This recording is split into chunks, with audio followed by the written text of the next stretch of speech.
Recuerdo bien la primera vez que conocí a Leonor, en el otoño de 1926. Ella era una joven de 23 años, apenas 2 años menor que yo, y vivía en una pequeña y hermosa ciudad de Colombia, la Ciudad Blanca, Popayán, la Gran Babilonia, al suroccidente del país. Recuerdo que nos conocimos durante una Semana Santa que la ciudad celebra y que, por cierto, es muy conocida. Ella era de esas personas que no pasa desapercibida en donde sea que se encuentre. No podía parar de verla. Sin embargo, a pesar de todo, en Leonor había un toque de misterio, con el cabello rubio como de oro que caía en ondas suaves por sus hombros, y unos ojos profundos y azules como el mar de los 7 colores. Me cautivó desde el primer instante.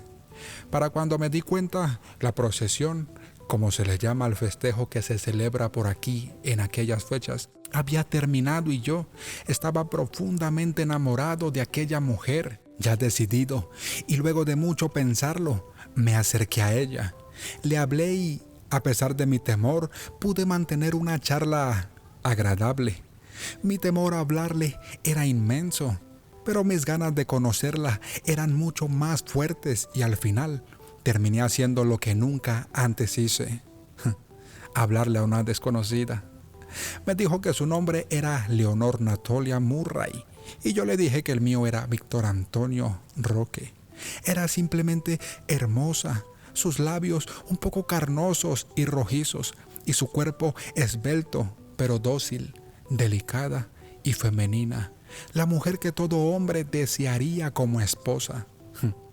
Recuerdo que sus amigos estaban cerca, pero conectamos tanto que parecía que entre tanta multitud nosotros estábamos solos. Siento que ella sintió lo mismo que yo sentí con ella. Amor a los Romeo y Julieta. Nunca olvido el lugar exacto donde nos conocimos. Fue justo a la vuelta del Parque Caldas, el parque principal de aquella ciudad, justo por la calle Cuarta, la que se conoce como la calle de los muertos, pues bien se sabe que es la primer calle del lugar y la misma que lleva al cementerio central, justo a sus puertas. Es por aquí por donde desfilan los recién fallecidos de camino a su sepultura. Volviendo a la historia, luego de eso y de algún tiempo, Leonor y yo terminamos siendo novios, cosa que me hizo el hombre más feliz del mundo. Por lo demás, recuerdo que a veces me decía que su familia era extraña y que prefería no hablar de ellos. Al principio pensé que era una exageración, una especie de broma para intrigarme, pero a medida que pasaban los meses notaba en ella una preocupación genuina, especialmente cuando hablábamos de su madre. Ahora que lo pienso, creo que era una mezcla de vergüenza y temor. Mi madre no es como las demás, me dijo una tarde en febrero de 1927, mientras paseábamos por un camino que rodeaba el bosque. Evitaba siempre mi mirada, como si no supiera cómo explicarlo. La gente dice cosas, dijo. ¿Qué cosas?, le pregunté, pero siempre terminaba evadiendo el tema. La verdad es que a mí, sea lo que fuere, no me importaba. Yo solo quería estar con Leonor y ser feliz. Lo curioso es que nunca pude conocer a su madre. Leonor no permitía que yo fuera a su casa. De hacerlo, me recibía afuera y nos dirigíamos hacia mi casa u otro lugar, pero nunca me permitió la entrada a su hogar, ni mucho menos me presentó con su familia. Ahora me pregunto cómo no pude notarlo antes. Al principio llegué a pensar que se avergonzaba de mí, pues aunque yo tenía dinero, no podía compararme con su familia. Bueno, aunque no conocía a su familia, lo digo porque era evidente la buena vida que llevaba. Vivía en un buen sector, usaba ropas finas y era bien sabido que su padre les había dejado fortuna antes de morir. Eso lo supe por algunos conocidos del sector con quienes hablé en algunas ocasiones mientras esperaba a que Leonor saliera. Ustedes saben, siempre hay un vecino con ganas de hablar. Más tarde, y al pasar el tiempo, pensé en que quizás ella estaba comprometida y yo no era su novio realmente, sino más bien su amante. Pero más tarde y luego de espiarla por días, descubrí que no. No existía otra persona. También descubrí que la señora nunca salía de su casa, o al menos era lo que parecía. Desde donde las espiaba, mi visión era escasa, pero digamos que podía ver sus siluetas desplazarse de un lugar a otro dentro de la casa. Las sombras que reflejaba la poca luz que las velas daban en las noches me permitía ver sus movimientos.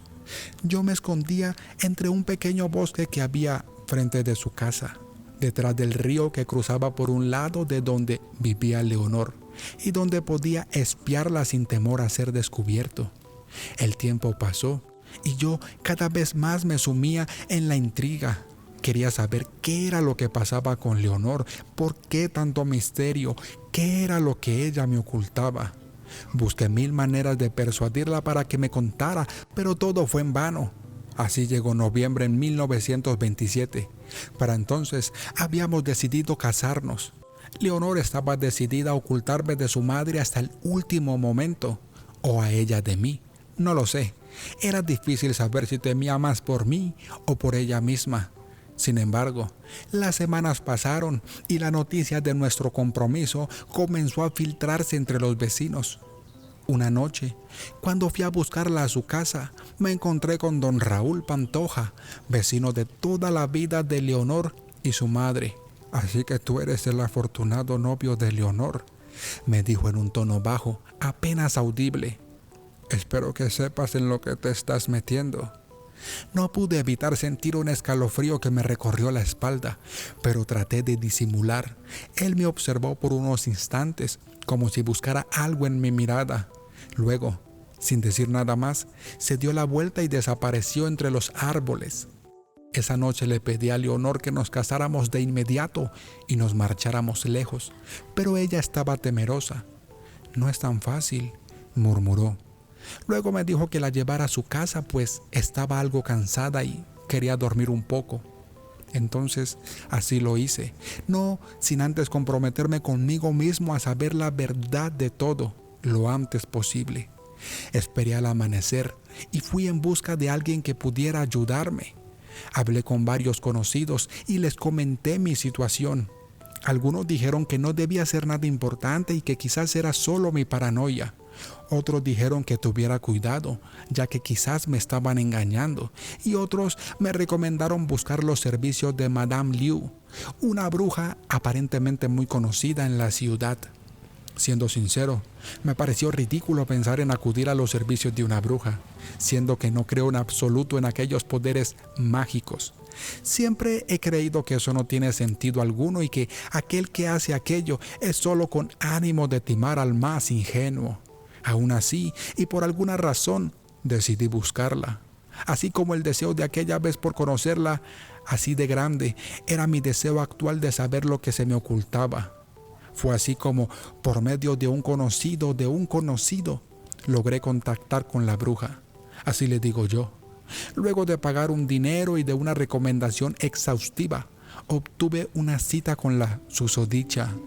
Recuerdo que terminé yendo a un lugar a las afueras de la ciudad, cerca de una montaña. El lugar era oscuro y tétrico. Había una casita de madera y barro muy pequeña. Aquel lugar era misterioso y por alguna razón daba miedo. El silencio era el rey de aquel lugar y la niebla empezaba a apoderarse del sitio.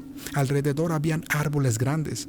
Unos eran pinos y otros no sabría decirlo, pero sé que eran tantos que de no ser por la ruta que había caminado antes y que estaba hecho camino, me habría perdido entre la espesura del bosque.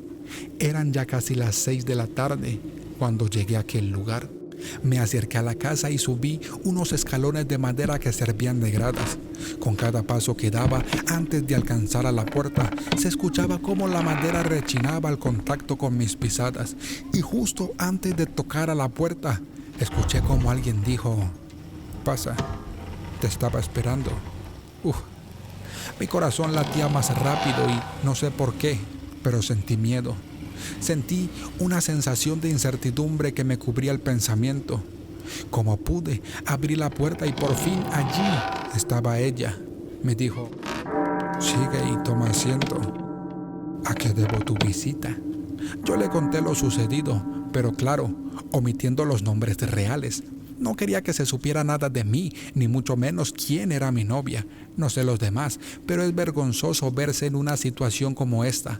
Incluso cambió un poco mi aspecto, la ropa que solía usar, me afeité la barba y hasta cambié mi forma de peinarme el cabello. Quería lucir diferente ante aquella persona extraña. No quería ser reconocido, dado el caso fuera alguien cercano a la familia o a mis compañeros. De todas formas, de ser así, creo que de nada serviría mi cambio espontáneo de imagen. Cuando la tuve de frente, vaya, realmente me causó impacto. Por un lado estaba tranquilo, pues no era nadie quien pudiera reconocerme. Por otro, su aspecto físico me generó un temor como nunca antes lo había sentido. Tenía una mirada apagada, una nariz grande y aguileña, un cabello largo y canoso y, básicamente, era como ver la viva representación de las brujas que todos imaginamos o vemos en imágenes de cuentos de terror. Su voz era cruda, rasposa y gruesa, pero a la vez suave y sutil. Su piel era blanca, pero no tanto. Pero fue esa mirada lo que me causó esta sensación extraña de intriga. La casa estaba levemente oscura y, aunque podía verla a la cara, no podía verla realmente como me hubiese gustado, ya que la oscuridad cubría parte de su rostro, que estaba cubierto a su vez por una especie de capucha. El lugar estaba lleno de velas e imágenes extrañas y, bueno, para no alargar la historia, simplemente le conté que mi novia tenía un secreto que yo quería saber y que, de parte suya, nunca había sido contado. Le dije que llegué a pensar que tenía un amante o que quizás yo lo era. Le dije que la amaba, pero que no podía vivir así, sin saber qué era lo que Luisa, entre comillas, me ocultaba. Como recordarán, les dije que había cambiado tanto el lugar de residencia de Leonor como su nombre. Obviamente, también el mío. La señora, luego de unos rezos y un tabaco, me ofreció una bebida, un líquido verdoso. Dijo que debía dársela a mi novia en cualquier tipo de licor o bebida. Me explicó la dosis necesaria y cada paso a desarrollar. Me dijo que luego de unos días ella empezaría a abrirse más conmigo, y es allí donde sabría la verdad. Salí pensativo de aquel sitio y llegué a casa. Ya con todo listo, al día siguiente comencé a darle en las bebidas aquel líquido verdoso a Leonor. Yo esperaba con ansia saber la verdad oculta y, conforme pasaban los días, empecé a preguntar con más insistencia a Leonor por aquel secreto y por qué yo no podía entrar a su casa, ni mucho menos conocer a su madre. Todo iba bien. De vez en cuando volvía a aquel lugar donde la bruja y recibía otra dosis de aquel dicho menjurje, pero nada ocurría. Así que llegó el momento en que me harté y le dije a la bruja: o hace algo o me veré obligado a demandarla por engaño. Allí fue donde ella me dio una bebida más concentrada, según ella. De vuelta a casa, me encontré con Leonor y, en un vaso de vino, le di aquel líquido verdoso. Aparentemente todo estaba bien, pero no fue hasta más tarde que me percaté de que algo no iba como yo esperaba. Leonor estaba morada y sus ojos apagados, su piel estaba fría y pálida y sus labios morados. Noté que sus ojos se tornaron rojos y vi cómo escapaban de salirse de sus cuencas. Fue increíble cómo la mujer que amaba de un momento a otro pasó a ser una especie de muerto viviente. Intenté llevarla al médico lo antes posible, pero fue demasiado tarde. Leonor había muerto en el camino por envenenamiento. Al hacerle la autopsia, le encontraron gusanos de muerto dentro de su estómago. Al parecer, venían creciendo desde hacía unos días. Nunca se supo la causa real, la cual yo ya sabía, pero se llegó a creer que quizás ella había consumido algo sin saberlo y de ahí tal situación. Lleno de ira, corrí a ver a la mujer que me había arrebatado el amor de mi vida y que me había engañado, al igual que Leonor. Pero ya no estaba en aquel lugar. La casa y todo parecía abandonado. Así que, lleno de frustración, corrí a mi casa, lloré y me lamenté, pero ya era demasiado tarde. Ya Leonor había muerto. Había matado a mi futura esposa y, lo peor de todo, nunca sabría el secreto que tanto me había ocultado. Al día siguiente, caminé hacia la funeraria que se encargaría de la velación de Leonor. Llegué y cuál sería mi sorpresa al ver que entre la multitud estaba aquella mujer extraña, la bruja, parada frente al ataúd, mirando a Leonor. Me acerqué a ella y en voz baja le pregunté qué hacía allí. Ella alzó la vista y me miró sorprendida, con lágrimas entre sus ojos, sin saber por qué yo estaba allí. Y me dijo: Leonor es mi hija. Al mismo tiempo que me preguntaba quién era yo y qué hacía allí, yo le dije: Leonor es mi novia. Fue allí cuando, viéndome a los ojos, me reconoció y... Un relato de la autoría de Crónicas Paranormales. Si ha sido de tu agrado, deja tu like y nos vemos en el próximo capítulo.